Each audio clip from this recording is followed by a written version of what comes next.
Salamdı, Kırgızdın elin aman be, Bakırıvaytam salamdı, Batkendin elin aman be, Körkömdevaytam salamdı, Köldün elin aman be, Talıkbayaytam salamdı, Talastın elin aman be, Andağırdın ukkulağın atayın gelgen balandı, Uşu jerden olturup, söz jağınan er boldum, Sözdü tapkan men boldum, Munduz magazinge Munduz avanın üyününe mimanga gelgendey oldum.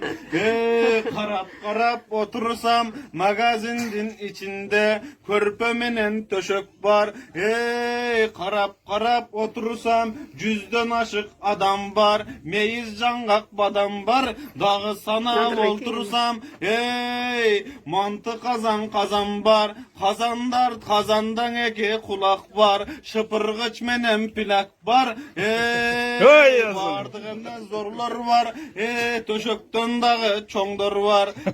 Karap otursam gürüç menen lapşa var. Germişel makrondor var. Dalay kep jüröt. Jakşı adamдар köp jüröt. Tavarların sana sama taňa tatta keçkiret. Karap otursam baktalayın açılsın. Bul magazin karasam min adamdı batırsın. Üçüncüsün açıldı. 2 yılda buyur sana. 100-üncüsün açılsın. Dağı karap otursam dalay joldu arıtıp baskan magazin bolsun. Kırgızdın oğzunda dastan magazin bolsun. Dalay adam içine batkan magazin bolsun. Petroçka magnet bolbosu Magnolia'nın aşkan magazin bolsun. Ay vale.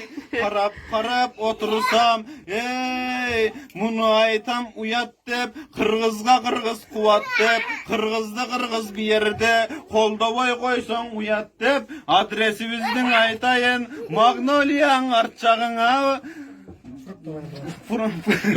Fruktовой 20 Волгоградский проспект.